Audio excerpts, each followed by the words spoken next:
ஆதிரை புத்தக வடிவில் திரைக்கதை. புத்தகத்தை பெற டிஸ்கிரிப்ஷனில் உள்ள எண்ணிற்கு வாட்ஸ்அப் செய்யவும். என்ன காரணத்திற்காக விஜய் ரிசைன் பண்ண சொன்னார்? வேலிடான ஒரு ரீசன் சொல்லுங்க பாப்போம். வைகோவுக்கு இறுதி காலத்துல ஒரு முதியோர் இல்லம் தேவைப்படுது. அவரை காப்பாற்றிக் கொள்வதற்கான ஒரு முகாம் தேவைப்படுது. அப்படி ஒரு முகாமா அவருக்கு பயங்கர ஹாப்பி. ஏன்னா இங்க இருக்கிற கட்சிகள் எல்லாம் அவர் பார்த்துட்டாரு. நீங்க அவங்களோட குவாரிகளை மூடி மிரட்டி அவங்கள உங்க பக்கம் கூப்பிட்டுட்டீங்க. அதுதான் குதிரை பேரம். ஏன் நான் கேட்கிறேன், நீங்க தான் பெரிய மாற்று ஊழல் கைப்படாத கரங்களுக்கு குவாரிகளை ஏன் மூடல? அது என்ன தற்காலிகமாக மூடுவோம், 3 நாட்களுக்கு மட்டும் மூடுவோம், 10 நாட்களுக்கு மட்டும் மூடுவோம், இடையில் கமிஷன் வாங்கி கொண்டு திறந்து விடுவோம் அப்படின்னா அது என்ன மாற்று? நீங்க குவாரியை வைத்து தான் பேரம் பேசப்பட்டது. குவாரியை வைத்தும் பேசப்பட்டது. எங்க தயவுல தான் இந்த ஆட்சி இருக்கு அப்படின்னு சொல்றதுல உங்களுக்கு என்ன பிரச்சனை? உங்களுக்கு என்ன சங்கடம்? அது உண்மை அல்லவா? அந்த உண்மையை ஏன் சொல்லக்கூடாது? இந்த இடத்துல தான் குதிரை பேரம்ங்கிறது வருது. ஒரு அப்பட்டமான குதிரை பேரம் நடந்திருக்கு. இதுல பல 100 கோடி ரூபாய். விஜய் என்ன சொல்றாரு? நாங்க 500 கோடி 1000 கோடியை விட்டுட்டு அரசியலுக்கு வந்திருக்கிறோம், பெரிய பெரிய சினிமாவையே விட்டுட்டு வந்திருக்கிறோம் அப்படின்ட்டு. அதனால என்ன உங்களை யார் விட்டுட்டு வர சொன்னாங்க? என்ன சொல்ல வரீங்க? சமூக நல்லிணக்கத்தை பாதுகாப்பதற்காக அது செய்யப்பட்டது. ஆமா, அது மதச்சார்பின்மை யார் வேணாலும் பேசலாம். விஜய் பேசலாம், எடப்பாடி பேசலாம், யார் வேணாலும் பேசலாம்.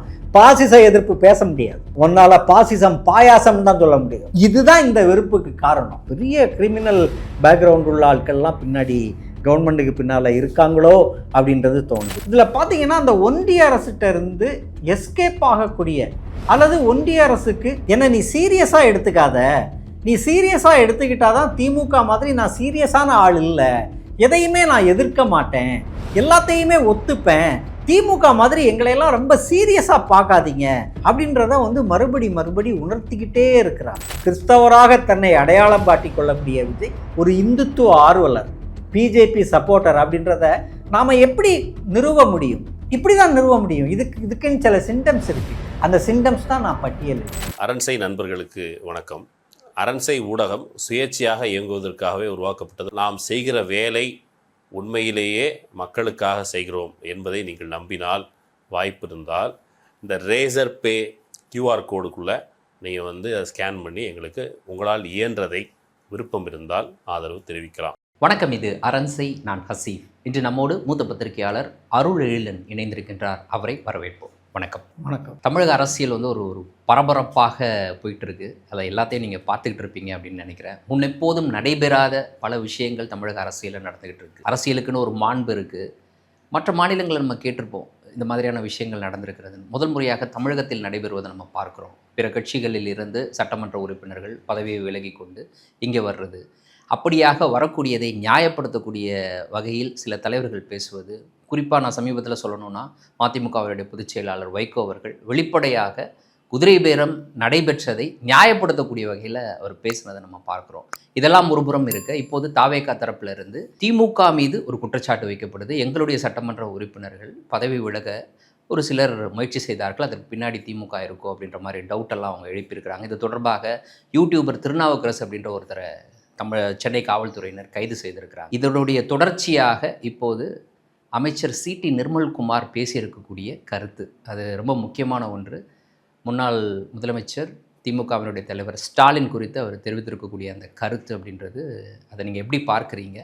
எதற்காக இவ்வளவு மூர்க்கமாக பேச வேண்டிய தேவை தாவேகாவுக்கு எழுந்திருக்குன்னு நீங்கள் பார்க்குறீங்க? இந்த தேர்தல் முடிவுகளில் ஏற்பட்ட திமுகவுக்கு ஏற்பட்ட தோல்வி பற்றி நிச்சயமாக அது பலதரப்பட்ட பார்வைகளும் நம்மளுக்கு தேவை. அதுக்காக நம்ம அதுக்கான ஆய்வுகளை பண்ணுவோம். ஆனால் நம்ம யாரிடம் தோல்வி அடைஞ்சிருக்கோம், யார் புதிதாக ஆட்சி அமைத்திருக்கிறார்கள், விஜய் எதை பயன்படுத்தி இருக்கிறாரு? அவருக்கு பெரும்பான்மையை மக்கள் கொடுக்கல. இந்த தேர்தலில் அவருக்கு ஓரளவுக்கு ஆதரவு இருந்திருக்கு. ஆனால் அது ஒரு அலையாக மாறலை. அலையாக மாறி இருந்தால் பெரும்பான்மை கிடச்சிருக்கும். ஒரு 108 தொகுதி அவருக்கு கிடச்சிருக்கு. எக்ஸ்ட்ரா கொஞ்சம் தேவைப்படும் அப்படின்னும் போது, இப்போ அதுக்கு முன்னாடியே அவர் தேர்தல் பிரச்சாரத்திலேயே கூட்டணி ஆட்சி தான் நாங்கள் பண்ணுவோம் அப்படின்னும் போது, அதோட மைண்ட் செட் என்ன அப்படின்னா, ஆட்சியும் அதிகாரமும் தேவைப்படக்கூடிய அந்த தாகம் கொண்ட ஒரு கட்சிகள் இங்கே இருக்காங்க. நீண்ட காலமாக அந்த அமைச்சரவையில் பங்கு பெறக்கூடிய வேட்கை கொண்ட, அது அரசியல் வேட்கையாக இருக்கலாம் அல்லது மற்ற வேட்கைகளாக இருக்கலாம், அதை நான் அதை உடைச்சி பேச தயாராக இல்லை. ஆனால் அந்த தேவை உள்ளவர்கள் இங்க இருக்காங்க அப்படின்றத நீண்ட காலமாக திராவிட கட்சிகள் இவர்களுக்கு இடமளிக்காமல் இருக்கிறாங்க. அவர்கள் அந்த தேவையோடு காத்துட்டு அதை பயன்படுத்தி தான் அவர் ஆட்சிக்கு வந்துட்டார். ஆட்சிக்கு வந்துட்டாரு. யார் தயவுல ஆட்சி வச்சிருக்கிறாரு அப்படின்னா திமுக தயவுல தான் ஆட்சி வச்சிருக்காரு. முதலமைச்சராக மு.க. ஸ்டாலின் அவர்களுக்கு வாக்களித்த ஒரு 8 பேர் 10 பேர் தான் போய் அந்த ஆட்சிக்கு 5 9 ஒரு 10 பேர்கிட்ட போய் அந்த ஆட்சிக்கு தங்களுக்கான ஆதரவை கொடுத்துருக்குறாங்க. அது நேரடியாக தயவுன்னு சொல்ல முடியுமா? ஆமா, அது தயவு தானே. அவர்களுடைய அந்த சொந்த சின்னத்துல போட்டிட்டாங்க, கூட்டணியில் இருந்தார்கள், கூட்டணியை விட்டுட்டு இன்னைக்கு வெளில போயிருக்காங்க. நீங்க எதுக்கு என்ன சொல்லி வாக்கு கேட்டீங்க? திமுக கூட்டணி சார்பாக. உங்களோட முதல்வர் யாரு? முதல்வர் வேட்பாளராக ஸ்டாலின் இருந்தார். அப்படி இருக்கும்போது நீங்க முதலமைச்சராக மு.க. ஸ்டாலினுக்கு வாக்களித்த அதுல கிடைச்ச வெற்றியை கொண்டு போய் இன்னொரு முதல்வரான விஜய் ஆப்போசிட் பார்ட்டி அவங்க யாரை எதிர்த்து நின்னாங்களோ அந்த ஆப்போசிட் குரூப்புக்கு போய் ஆதரவு கொடுக்கும்போது இந்த கட்சிக்காரங்க அதை சொல்ல தானே செய்வாங்க. எங்க தயவுல தான் இந்த ஆட்சி இருக்கு அப்படின்னு சொல்றதுல உங்களுக்கு என்ன பிரச்சனை? உங்களுக்கு என்ன சங்கடம்? அது உண்மை அல்லவா? அந்த உண்மையை ஏன் சொல்லக்கூடாது? சட்டமன்ற உறுப்பினர்கள் போட்டி போட்டு ஜெயிச்சிருக்காங்கல்ல, இந்த தொகுதியில எல்லாம் போய் இவங்களுக்கு வாக்களிச்ச மக்கள்கிட்ட இதை பத்தி கேட்போமா? என்ன சொல்லுவாங்க? நாங்கள் டிஎம்கேக்கு வாக்கு போட்டோம், இவங்கெல்லாம் போய் டிவிகே சப்போர்ட் பண்ணுறாங்க அப்படின்னு தான் சொல்லுவாங்க. இந்த பிரச்சனையில் இருந்து தான் இது ஆரம்பிக்குது. இது ஆரம்பிக்கும் போது விஜய்க்கு ஆகா இவங்க இந்த கூட்டணி ஆட்கள் இப்படி ஒரு பிரச்சாரம் பண்ணுறாங்க, திமுக இப்படி சொல்கிறாங்க, இது நம்மளுக்கு அசௌகரியமாக இருக்குது. திமுக ஆதரவோடு தாவேக அரசு இருக்கு அப்படின்னு கேட்பது அசௌகரியமா இருக்கு. அந்த நிலைமை மாறணும்னு யோசிக்குது தாவேக. யோசிக்கிறாங்க. அப்போ குதிரை பேரம் பண்றாங்க. அதுக்கு முன்னாடியே அவங்க அதுக்கு ட்ரை பண்ணாங்க. இவங்க வெவ்வேறு வாதங்களை சொன்னாங்க. அவரு எங்கள்கிட்ட தான் கேட்டாரு, மதச்சார்பற்ற சக்திகள்கிட்ட தான் ஆதரவு கேட்டாருன்னு விசிகா சொன்னாங்க. அது ஒரு பாசிட்டிவான விஷயமாக தாவேகா தரப்புல தொடர்ந்து முன்வைக்கப்படுது. இப்போ தாவேகாவுக்கு ஆதரவு கொடுக்கக்கூடிய கட்சிகளும் கூட அதை குறிப்பிட்டு பேசுறாங்க. அவங்க நினைச்சிருந்தா நேரா போய் பாஜக கூட்டணியில் இருந்த அதிமுகவை கேட்டிருக்கலாம் ஆதரவு. அவர்கள் அப்படி கேட்கவில்லை. ஆகவே அவங்க கொள்கையில் ஸ்ட்ராங்காக இருக்காங்க. அது கூட நாங்கள் அவர்களுக்கு ஆதரவளிப்பதற்கான ஒரு முக்கியமான பாயிண்ட்டாக இவங்க சொல்கிறாங்க. இதை நீங்கள் எப்படி பார்க்குறீங்க? ஆனால் அப்படி இல்லையே. அவங்க அதிமுகவையும் தானே சந்திச்சாங்க. எடப்பாடி பழனிசாமியை தவிர்த்துக்கிட்டு என்டிஏ கூட்டணியிலிருந்து பிரதமராக மோடியையும் முதல்வராக எடப்பாடி பழனிசாமிக்கும் வாக்களித்தவங்கள்ட்ட போய் தான் அவங்க ஆதரவு கேட்டாங்க. இது பற்றி இடதுசாரி தோழர்களுக்கோ விசிகா தோழர்களுக்கோ எந்த கருத்துமே இல்லை. சரியா? இப்போ இதுதான் இந்த இடத்துல தான் குதிரை பேரம்ங்கிறது வருது. ஒரு அப்பட்டமான குதிரை பேரம் நடந்திருக்கு. இதுல பல 100 கோடி ரூபாய் இதுக்கு பின்னாடியில இருந்திருக்கும், நிச்சயமா இருந்திருக்கும். எசைக்கு சுப்பையா யார் சொல்லுங்க? அம்பாசமுத்திரம் தொகுதி வேட்பாளரான எசைக்கு சுப்பையா இருக்கு. அவருக்கு குவாரி இருக்கா இல்லையா? எதுக்கு அந்த குவாரிகளை கட்டுப்படுத்தக்கூடிய அமைச்சர் போய் ரெய்டு அடிச்சு தென்காசி பகுதியில் இருக்கக்கூடிய குவாரிகளை எல்லாம் தற்காலிகமாக மூடி இருக்கிறோம்னு சொன்னார்ல, அந்த தற்காலிகமாக மூடப்பட்ட குவாரிகளில் கைப்பற்றி வச்சிருக்காங்கல்ல அதிமுக, அவங்களோட குவாரிஸ் உண்டா? குவாரி கிடையாதா? குவாரி உண்டு. நீங்க அவங்களோட குவாரிகளை மூடி மிரட்டி அவங்கள உங்க பக்கம் கூட்டிட்டீங்க. அதுதான் குதிரை பேரம். அதுதான் குதிரை பேரம். இதுதான் நம்ம பார்க்க வேண்டிய பார்வைங்கிறது இதுதான். ஏன் நான் கேட்குறேன், நீங்க தான் பெரிய மாற்று ஊழல் கைப்படாத கரங்களுக்கு குவாரிகளை ஏன் மூடல? அது என்ன தற்காலிகமாக மூடுவோம், 3 நாட்களுக்கு மட்டும் மூடுவோம், 10 நாட்களுக்கு மட்டும் மூடுவோம், இடையில் கமிஷன் வாங்கி கொண்டு திறந்து விடுவோம் அப்படின்னா அது என்ன மாற்று? நீங்க குவாரியை வைத்து தான் பேரம் பேசப்பட்டிருக்கு. குவாரியை வைத்தும் பேசப்பட்டது, வழக்குகளை வைத்தும் பேசப்பட்டது, குட்காவை வைத்தும் பேசப்பட்டது, ஏற்கனவே இருக்கக்கூடிய லஞ்ச ஒழிப்புத்துறை வழக்குகளை வைத்தும் பேசப்பட்டது. அதே போல பலவிதமான குதிரை பேரங்கள். இப்போ இது எங்க எக்ஸ்போஸ் ஆகுது அப்படின்னா இது குதிரை பேரம் இருக்கு. டிவிகே முதல்வராக விஜய் அவர்கள் ஆனதுல குதிரை பேரம் இருக்கு அப்படின்றது ஆரம்பத்துல இருந்தே எக்ஸ்போஸ் ஆயிடுச்சு. இந்தியா முழுக்க எல்லாருமே தமிழ்நாடை ரொம்ப கேவலமாகவும் ரொம்ப இதாகவும் பார்த்துட்டு இருந்தாங்க. அதுக்கு முதல் ஆதாரம், இப்போ குதிரை பேரம் இருக்குன்னா அதுக்கு நம்ம ஆதாரம் கொடுக்கணும்ல, அதுக்கு ஒரு எவிடென்ட்டாக ஒன்று சொல்லணும்ல. அந்த எவிடென்ட்டான ஒரு விஷயம் தான் வைகோ சொன்னது. அவரே ஒத்துக்கிட்டாரு. 2 சட்டமன்ற உறுப்பினர்களை ராஜினாமா செய்தால் விஜயே பிரச்சாரம், இவரே பிரச்சாரம் இறங்கி இவருக்கு விஜயே தேவைப்படுகிறார், விஜயே பிரச்சாரம் செய்து நமக்கு வெற்றியை ஈட்டி கொடுத்துருவாங்க அப்படின்னு விஜயே சொன்னார். அதை இன்னும் கொஞ்சம் சரியா புரிஞ்சுக்கிறதுக்கு அது ஒரு குதிரை பேரம் அப்படின்னு எப்படி புரிந்து கொள்வது? இப்போ 2 உங்களுடைய சட்டமன்ற உறுப்பினர்கள் இருக்காங்க, நீங்கள் எங்கள் கட்சிக்கு வரணும்னு யோசிக்கிறீங்க, விரும்புகிறீங்க. ஆனால் அந்த 2 சட்டமன்ற உறுப்பினர்கள் திமுகவினுடைய சின்னத்தில் போட்டிட்டு வெற்றி பெற்றவர்கள். ஆகவே அந்த சங்கடம் எதுக்கு நம்ம திமுகவுக்கு கொடுக்கணும்? இல்லைனா கண்டிப்பாக அது டெக்னிக்கலாக இட் இஸ் நாட் பாசிபிள். அவங்க இங்கே இவங்களுக்கு ஆதரவு தெரிவிக்கிறது நாட் பாசிபிள். ஆகவே அவங்க 2 பேரையும் நீங்கள் ரிசைன் பண்ண சொல்லுங்கள், நான் வந்து அவங்களுக்காக பிரச்சாரம் பண்ணுறேன், அவங்க உங்கள் சின்னத்தில் வெற்றி அடைஞ்சு எங்களுக்கு ஆதரவு கொடுங்க. இப்படியாக அதை புரிஞ்சுக்கணுமா, இல்லை இதுக்கு பின்னாடி என்ன நடந்திருக்கும், எதை வைத்து நம்ம இதை குதிரை பேரம்னு சொல்கிறோம்? ஜனநாயகன் படத்தை டைரக்ட் பண்ணது ஹெச் வினோத், பிரமாதமான டைரக்டர், ரொம்ப கமர்ஷியல் டைரக்டர், சக்ஸஸ்ஃபுல் டைரக்டர். அந்த படத்தில் ஏதோ ஒரு வில்லங்கம் இருக்குது, அந்த டைரக்டர் பேரை வந்து மாற்றிட்டு வேற ஒரு பேரை போட்டு படத்தை ரிலீஸ் பண்ணோம் அப்படின்னு சொன்னால் நீங்கள் ஒத்துப்பீங்களா? இன்னொரு படத்தில் போட்டு இன்னொரு ப்ரொடியூசர் போட்ட முதல்ல போய் இறங்கி தலையிட்டு உங்களுக்கு அதிகாரம் இருக்குது அப்படிங்கிற ஒரு காரணத்துக்காக பண்ண முடியுமா? உதயசூரியன் சின்னத்தில் போட்டியிட்ட அந்த 2 சட்டமன்ற உறுப்பினர்களையும் என்ன காரணத்திற்காக விஜய் ரிசைன் பண்ண சொன்னார்? வேலிடான ஒரு ரீசன் சொல்லுங்க பார்ப்போம். ஒன்று கூட இல்லை. வேலிடான ஒரே ரீசன் என்னன்னா, வைகோவுக்கு ஒரு இறுதி காலத்தில் ஒரு முதியோர் இல்லம் தேவைப்படுது அரசியலில், புரியுதில்ல? ஒரு காப்பகம் தேவைப்படுது, அவரை காப்பாற்றி கொள்வதற்கான ஒரு முகாம் தேவைப்படுது. அப்படி ஒரு முகாமா அவருக்கு வந்து பயங்கர ஹாப்பி. ஏன்னா இங்கே இருக்கிற கட்சிகள் எல்லாம் அவர் பார்த்துட்டாரு.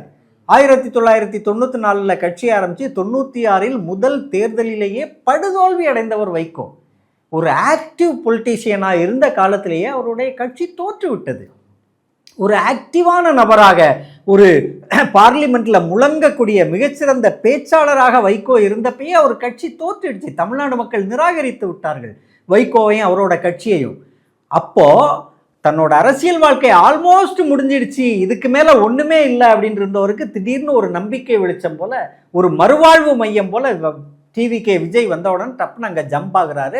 அங்கே அவங்க 1.5 மணி நேரம் 1 மணி நேரமோ 1.5 மணி நேரமோ பேசிகிட்டு இருந்ததை இங்கே வந்து போட்டு உடைச்சிட்டார் பத்திரிகையாளர் மத்தியில்.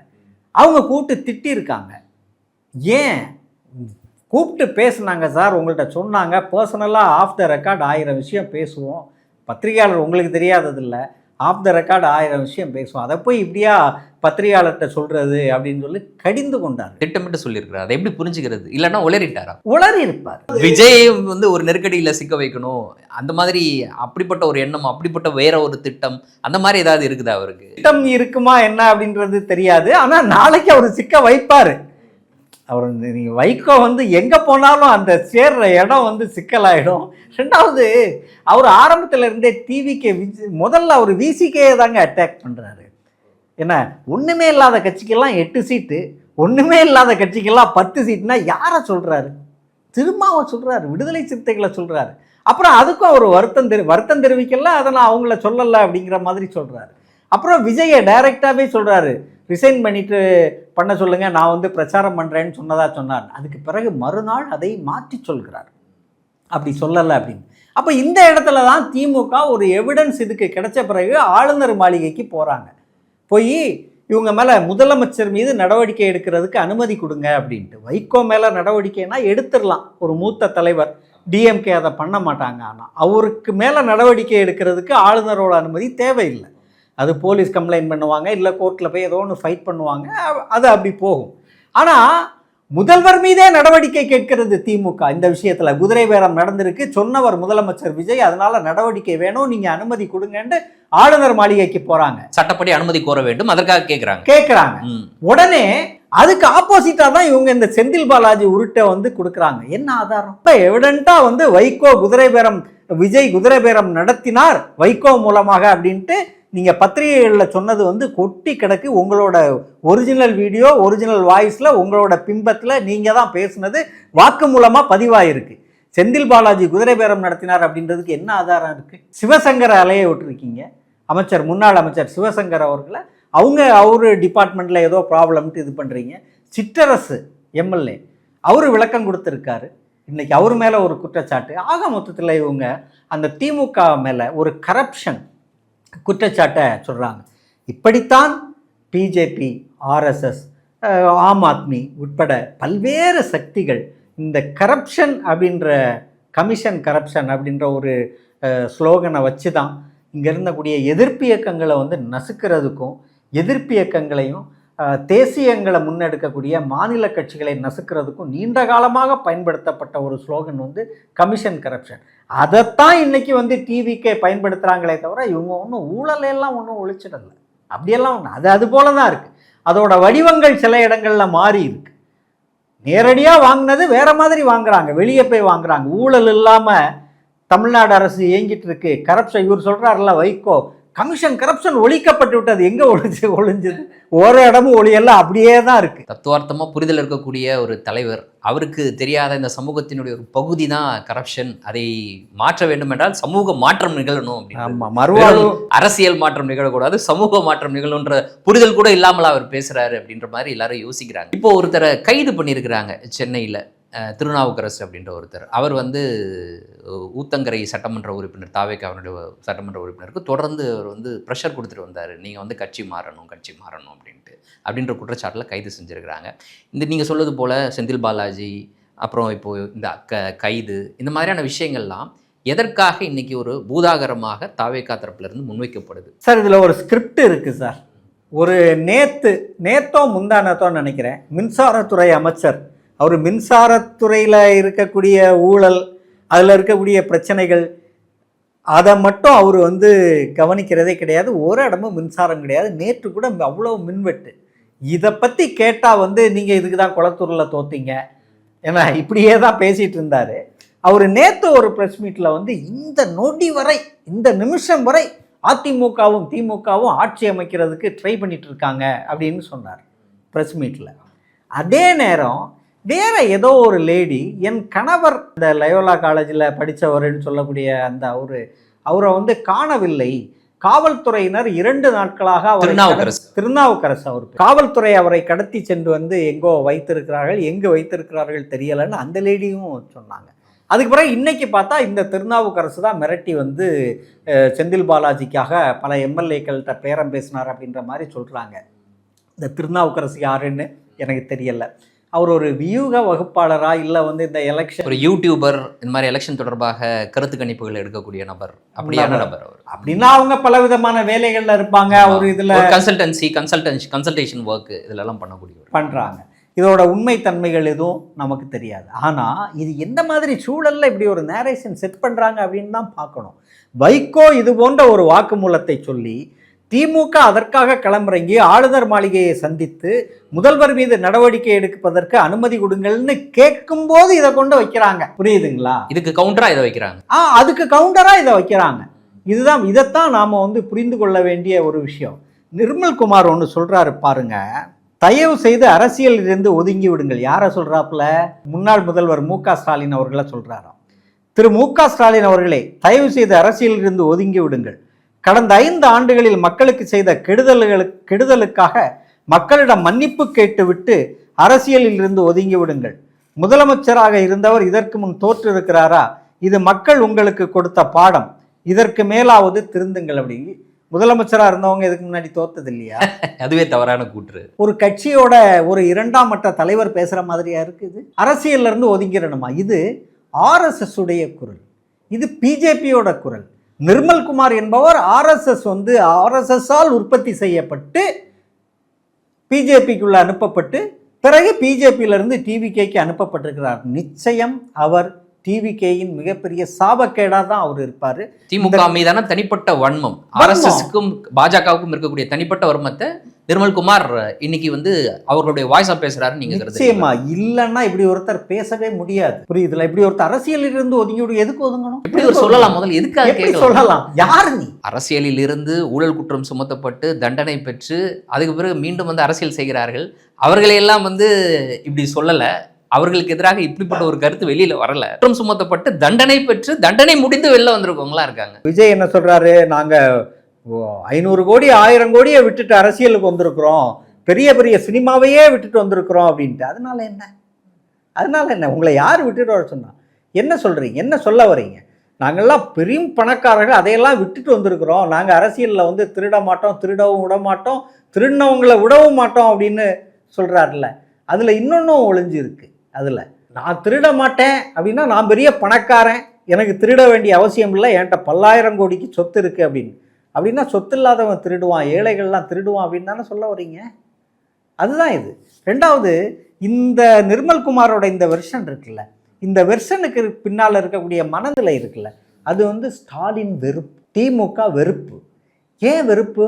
ஏனென்றால் திருப்பரங்குன்றம் விஷயத்தில் நீதிமன்றம் உத்தரவிட்டும் அந்த உத்தரவை நிறைவேற்ற மறுத்தவர் மு.க. ஸ்டாலின். நீதிமன்றம் உத்தரவிட்டும் அந்த உத்தரவை நிறுத்தி வைத்து நிறைவேற்றாமல் எவ்வளவோ நெருக்கடிகள் இருந்த போதும் அதில் துணிச்சலாக நின்றது திமுக அரசு. அந்த வெறுப்பு சமூக நல்லிணக்கத்தை பாதுகாப்பதற்காக அது செய்யப்பட்டது. ஆமா, அது மதச்சார்பின்மையெல்லாம் கிடையாது.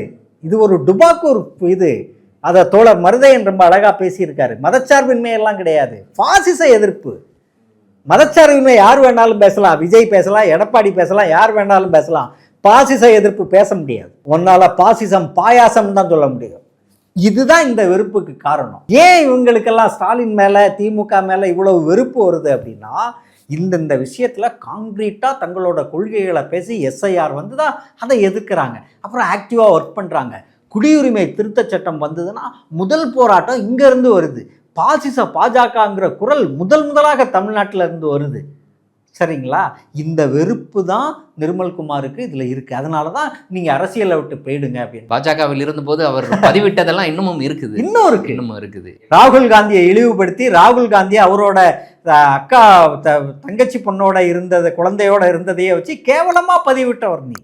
ஹத்ராஸ் அந்த பாதிக்கப்பட்ட அந்த பெண் முன்வைக்கக்கூடிய குற்றச்சாட்டு பொய் அப்படின்ட்டு அவங்களுடைய ஐடென்டிட்டியை ரிவீல் பண்ணுற மாதிரியான ட்வீட்லாம் அவர் போட்டிருக்கு. நிறைய பண்ணியிருக்காரு. அப்போது இப்படியாப்பட்ட ஒரு மனுஷன் இன்னைக்கு போய் திமுக தலைவரை நீங்கள் அரசியல் ஓட்டு என்ன கொடுமை பாருங்க, என்ன கொடுமை. ஸோ இதற்கிடையில் ரொம்ப முக்கியமான ஒன்று, இப்படியாக அமைச்சருக்கு எதிராக ஒரு மிகப்பெரிய குற்றச்சாட்டு. அவர் 2 ஆண்டுகளுக்கு முன்னர் அவர் ஸ்டேடியமில் உட்காந்து அவர் செய்யக்கூடிய ஒரு செய்கை, அது போதை மருந்து உட்கொள்ளக்கூடிய ஒரு நடவடிக்கையாக கருதப்படுகிறது. அது உண்மைத்தன்மை தெரியல, பட் ஆனால் அப்படியாக கருதப்படுது. அப்படிப்பட்ட ஒரு குற்றச்சாட்டு, அது ஒரு பெரிய குற்றச்சாட்டு, சாதாரண குற்றச்சாட்டு இல்லை. அது ஆமாம் அப்படித்தான் இருக்கும் அப்படின்றதுக்கான எல்லா முகாந்திரம் இருக்குதா அப்படின்றா முகாந்திரம் இருக்குது. குறைந்தபட்சம் அவர் மீது நடவடிக்கை இல்லை, குறைந்தபட்சம் அது தொடர்பாக விசாரணை இல்லை.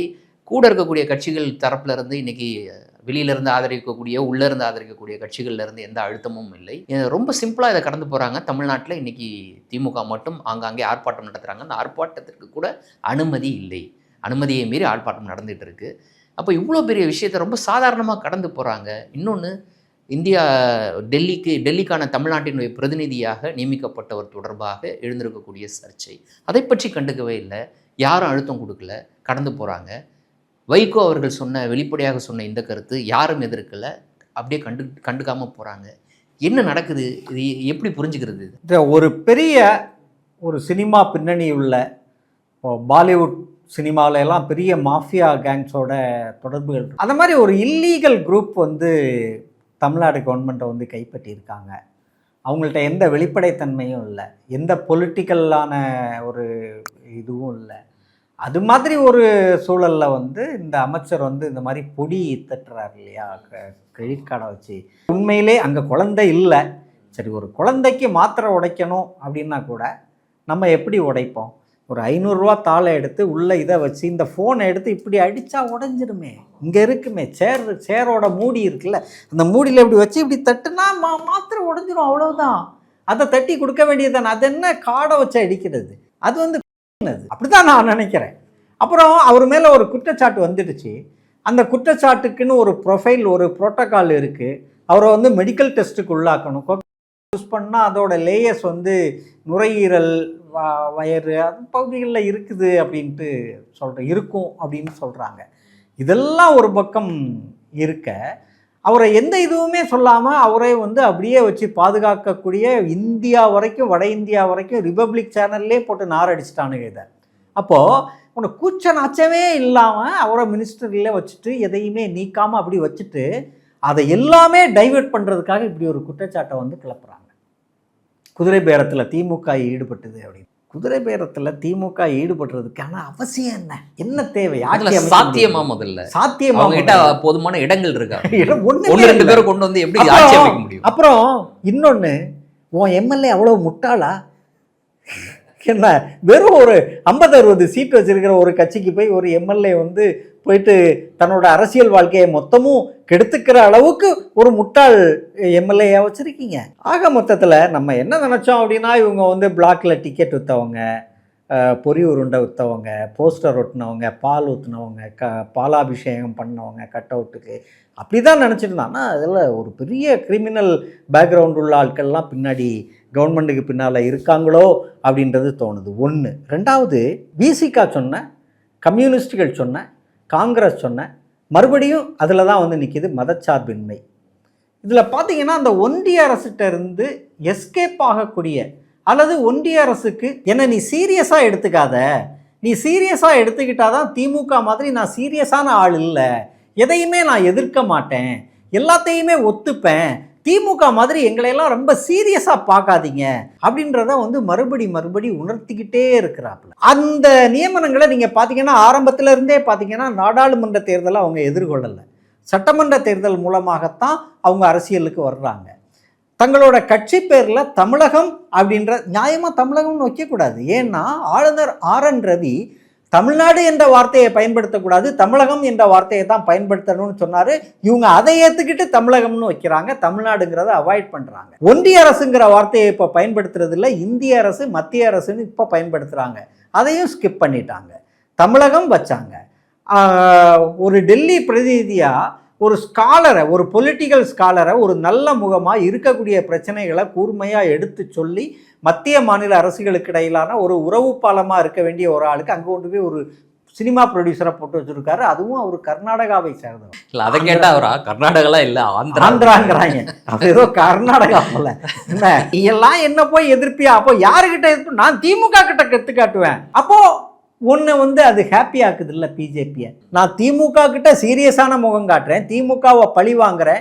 அப்போ இதெல்லாம் என்ன சிம்டம்ஸ்? இதெல்லாம் இந்த பொலிட்டிக்கலில் ஒரு சித்தாந்தம்.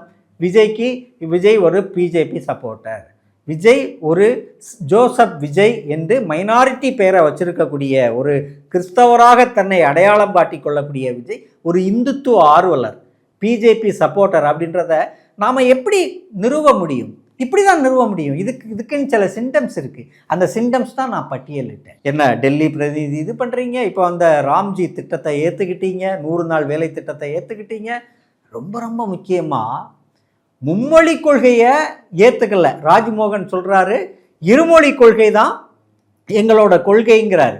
ஒரு உண்மை என்ன தெரியுமா? அரசு பள்ளிகளில் 10% சேர்க்கை விகிதம் வீழ்ச்சி அடைந்துள்ளது. ஏன்? கடந்த 5 ஆண்டுகளாக கொரோனா பீரியடில் ஆட்சிக்கு வந்த முதலமைச்சர் மு.க. ஸ்டாலின் அவர்கள் இல்லம் தேடி கல்வி உட்பட வெவ்வேறு திட்டங்களை வந்து செயல்படுத்தி அரசு பள்ளி மாணவர்களின் சேர்க்கையை 15% மேலே கொண்டு வந்து தனியார் பள்ளிகளில் இருந்து பல பெற்றோர்கள், ஏழ்மை நிலையில் இருக்கக்கூடிய பல பெற்றோர்கள் அரசு பள்ளிகளே தரமாக இருக்குது அப்படின்ட்டு, ஓரளவுக்கு தரமாக இருக்குன்னு சொல்லி அரசு பள்ளிகளுக்கு வந்து சேர்ந்து அந்த சேர்க்கை விகிதங்களை கொஞ்சம் அதிகரித்து நல்லபடியாக வச்சுட்டு இருந்தது.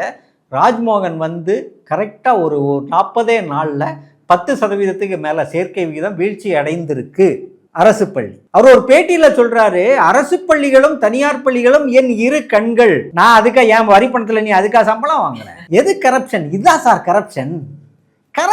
அப்பட்டமான கரப்ஷன். தனியார் பள்ளிகள் என் கண்ணுன்னு சொல்றியே, இது ஊழல்.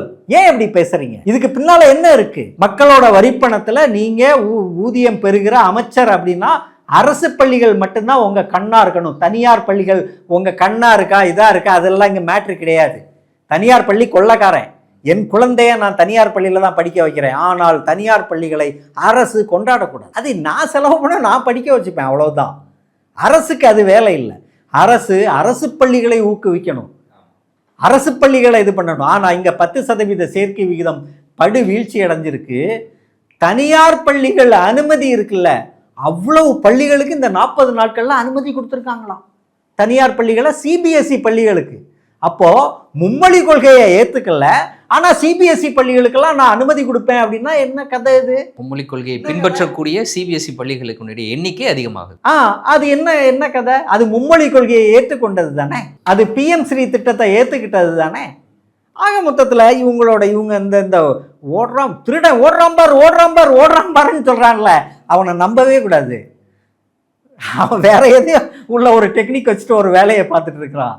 ஏன்னா ஸோ அது இவங்களோட பொய்மைகள் எல்லாமே நம்ம ஜேர்னலிஸ்ட் நம்ம பார்ப்போம், வாட்ச் பண்ணுவோம், எல்லாத்தையுமே வாட்ச் பண்ணும்போது நம்மளுக்கு வெவ்வேறு உண்மைகள் வந்து தெரிய வரும். அதில் இருந்து வந்து நம்ம இந்த அரசு இப்படி தான் இருக்குது, இது ஒரு பிஜேபி சப்போர்ட் அரசு, பிஜேபியின் நிழலாக இருக்கக்கூடிய அரசாகத்தான் இருக்குது. காங்கிரஸோட ஆதரவாக இருந்தாலும் காங்கிரஸும் நாளைக்கு வந்து ஃபீல் பண்ணுவாங்க. இன்றைய தினம் எங்களோடு இணைந்து பல்வேறு தகவல்களையும் கருத்துக்களை பகிர்ந்து கொண்டமைக்கு நன்றி. நன்றி. மீண்டும் ஒரு நேர்காணலில் சந்திப்போம். நன்றி நண்பர்களே.